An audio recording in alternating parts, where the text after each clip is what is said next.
sheeko bal hadda aan ka sheekayno sheekadii geesiyaasha dharkeenna aan diyaarsanno dharka noocaan ah waxaa xiran jiray ilmo idinkoo kale ah inkastoo ay carruur ahaayeen waxay hayeen mas'uuliyad weyn oo ah in ay boqortooyadooda iyo xaafaddooda ka ilaaliyaan khatarta uga imaan karta gudaha iyo dibadda waxay ahaayeen geesiyiin weynaaday waxay haysan jireen wakhtiga ugu wanaagsan uguna cajiibsan markay dharkooda xidhaan diyaar ma u tihiin inaad noqotaan mataanaha bed-dhawr waxa keliya ee laga rabo waa inay waxa saxda ah sameeyaan dhahaanna waxaan rabnaa inuu qof walba ammaan qabo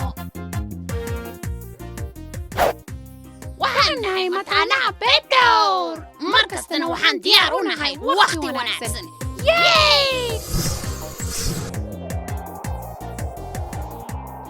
سيتهين مقعي واحدة سيتهين مقعي وحرسي waxaan rabnaa inuu qof walba ammaan qabo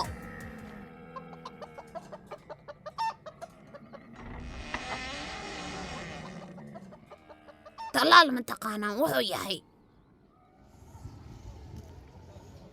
wuxuu ka difaacayaa talaalku in aadan aad u xanuunsan wuxuu ka badbaadinayaa qoyskaaga iyo dadka agtaada inaysan xanuunsan intaan yarnahay waa muhiim inay shaqaalaha caafimaadkana siiyaan talaal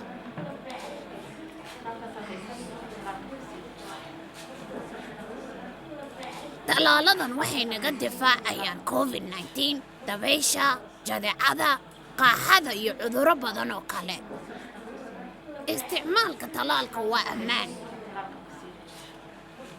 marmarka qaarkood waxaa laga yaabaa in aad sidii qodaxda oo kale inaad dareentid laakiin waxaan ahay geesi mana cabsanaay waayo waxaan rabaa in aan ka badbaadiyo qoyskayga iyo nafsadeydaba xanuunka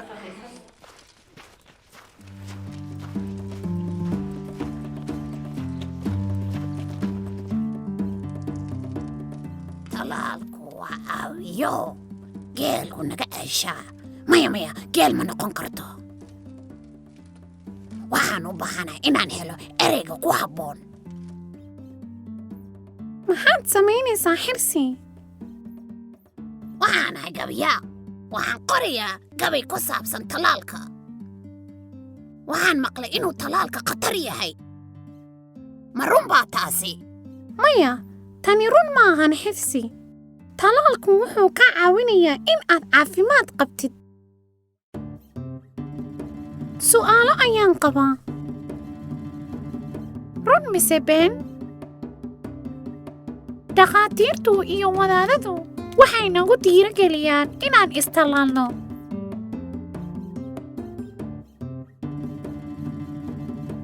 waa run shaqo wacan khabiiriinta waxay rabaan in aan ammaan qabno run mise been talaalkan waxaa laga sameeyey xayawaanka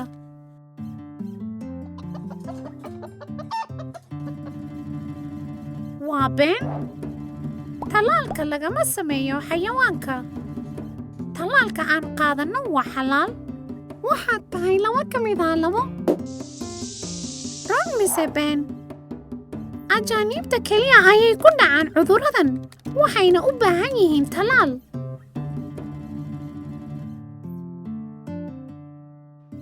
waa been waad saxsan tahay haddana qof kasta wuxuu u baahan yahay talaal waxaad ugaga jawaabtay saddexdii su'aaloba si sax ah waad caqli badan tahay xirsi su'aal baan kuu hayaa maxaad qaban kartaa laakiin aadan weligaa tuuri karin yaa waxani waa hal xiraale ha ii sheegin waan ogahay daqiiqad isii si aan uga fikiro hadda kama fikiri karo tan hadda ma ii sheegi kartaa jawaabtan hal xiraalahan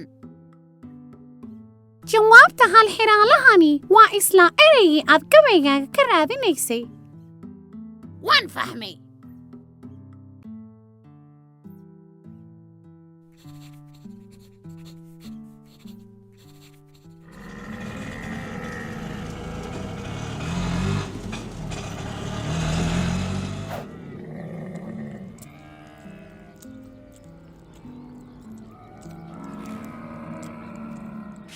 Talaalku waa Caawiyoo, jirooyinkuu naga celshaa, ruux walbuu caawiyaa. Talaalku waa Caawiyoo, jirooyinkuu naga celshaa, hadaladan caddayn iyo cudur buu sidaa ha yeelin. Carruurey aan istalaalno, waa caawiyaha nolosha. Talaalku waa Caawiyoo, jirooyinkuu naga celshaa, carruurey taas ogaada. Talaalka haddaan caddeeyo waa sida dawada caadiga, cilad ma leh iyo dhibaato. Carruurey waa xalaalo. Talaalku waa Caawiyoo, jirooyinkuu naga caawiyaa. Jirkeennu cayn u yahay, cudurraduu naga difaacaa. Talaalku waa Caawiyoo, jirooyinkuu naga celshaa. Malaca waal ha uga cararin, cabsi yaan lagaa gelinin. Talaalku waa caafimaad. Culimada caafimaadkee, curiyadda wooyinka oo dhan. Caafimaadkeenna mooye, caqabada nooma horseedan. Talaalku waa Caawiyoo, jirooyinkuu naga celshaa, carruurey taas ogaada. Fariimaha caafimaadka haddaan loo qaadan caadi, caqabaha dhalan karaayo. Caafimaadkeenna halis geliya, carruurey taas ogaada. Talaalku waa caafimaade, jirooyinkuu cawdu ku yahay. Haddaynaan cabin haatan, bari cabashadu maxay tari? Cudurka ka hortagiisa, caqibo badan dawaynto. Talaalku waa Caawiyoo, jirooyinkuu naga celshaa. Talaalku waa Caawiyoo, jirooyinkuu naga celshaa. Talaalku waa Caawiyoo, jirooyinkuu naga celshaa.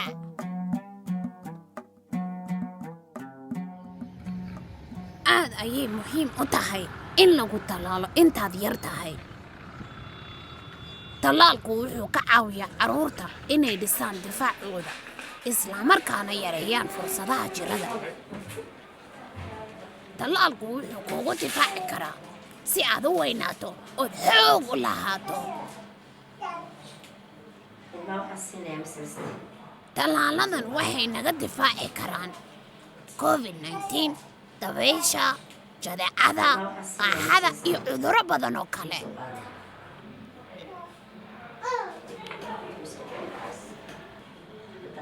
Isticmaalka talaalka waa ammaan. Waxay sidoo kale ka ilaalin karaan dadka ka agdhow inay xanuunsadaan, sida ayooyinkeenna, eedooyinkeenna iyo adeeradeenna.